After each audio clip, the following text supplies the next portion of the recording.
Assalamualaikum warahmatullahi wabarakatuh. Alhamdulillah, wassalatu wassalamu ala rasulillah wa ala alihi wa ashabihi wa man tabi'ahum bi ihsanin ila yaumiddin wa ba'd. Ada 3 pertanyaan yang biasanya selalu disampaikan ya oleh seorang penguji ya, baik itu skripsi, tesis ataupun disertasi ya. Pertanyaan pertama adalah terkait dengan kenapa Anda memilih tema atau judul ini.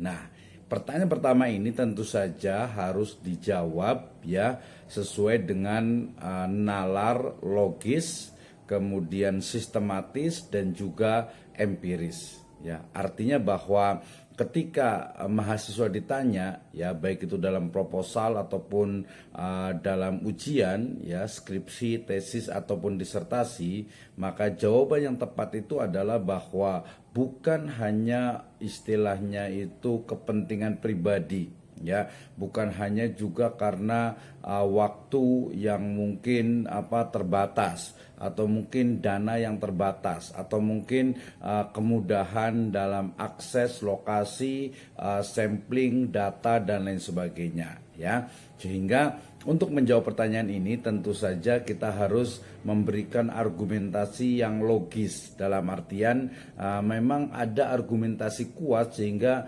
kita mengambil tema ya, topik ataupun judul skripsi, tesis ataupun disertasi ya.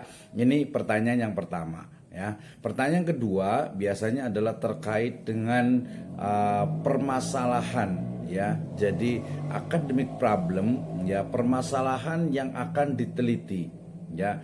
Anda akan meneliti apa ya, sehingga untuk menjawab pertanyaan ini maka kemudian kita harus bisa mengidentifikasi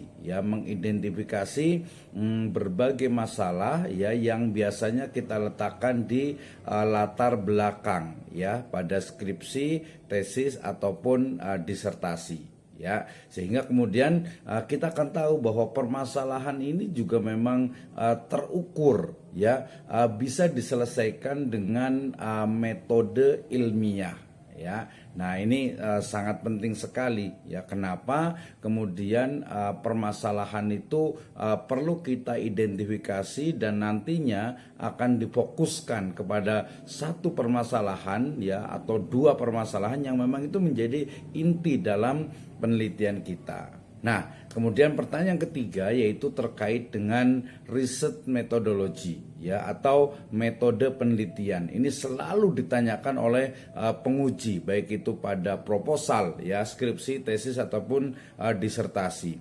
Ya, ketika kita sudah mengidentifikasi satu permasalahan, kemudian kita sudah merumuskannya dalam pertanyaan penelitian, maka berikutnya adalah metode apa yang Anda gunakan dalam penelitian ini ya, dalam skripsi, tesis ataupun disertasi. Nah, jawabannya sebenarnya sangat mudah kalau kita sudah memahami objek dari penelitian kita. Data yang kita peroleh ya sebagai nanti objek yang akan diteliti ya, maka itu nanti akan sangat menentukan dari riset metodologi atau metode penelitian yang akan kita lakukan. Sehingga ketika ada penguji ya yang menanyakan metode apa yang Anda gunakan, maka metode yang kita gunakan itu ya didasarkan kepada data ya yang kita kumpulkan ya, yang nantinya data itu akan kita analisis, kita akan bedah ya sesuai dengan tool atau pisau metode penelitian kita. Berarti dalam hal ini mahasiswa harus bisa memahami ya, peneliti harus memahami datanya itu sifatnya seperti apa, kemudian penelitian-penelitian apa yang mungkin bisa dilakukan, atau metode penelitian apa yang mungkin bisa digunakan untuk membedah, untuk menyelesaikan dari permasalahan, dari objek, dari rumusan penelitian kita tersebut. Nah, 3 penelitian ini atau 3 pertanyaan ini selalu wajib ada dalam proposal ya, dan juga dalam sidang munakosah atau dalam ujian, baik itu skripsi, skripsi, tesis ataupun disertasi. Demikian, Assalamualaikum warahmatullahi wabarakatuh.